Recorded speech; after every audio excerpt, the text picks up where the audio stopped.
ГСП онлайн. Городские новости сейчас. 18-летней ухтинке грозит тюремное заключение за хранение, приготовление и сбыт спайса. В период с ноября по декабрь 2015 года девушка покупала концентрат, готовила и продавала наркотики. Работала не одна с несовершеннолетним подельником, которому на тот момент не было даже 16 лет.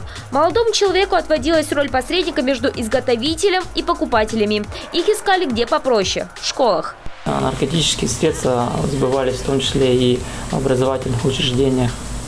Денежными средствами данная гражданка и несовершеннолетние распоряжались по собственному усмотрению. Бизнес парочка вела в открытую. Торговали в 4 школах и индустриальном институте. Схема была простая. Подыскивали подростков, предлагали попробовать и приобрести спайс. Кто-то покупал себе, кто-то на продажу. Следствие установило 3 таких сделки. В одной из них выручка составила порядка 10 тысяч рублей. Слишком малая цена за загубленную жизнь молодой девушки. Просуществовал наркотрафик пару месяцев, а последствия на года. За преступление малолетней наркодилерше грозит до 10 лет лишения свободы. Свою вину девушка не признает, теперь находится дома под подпиской о невыезде.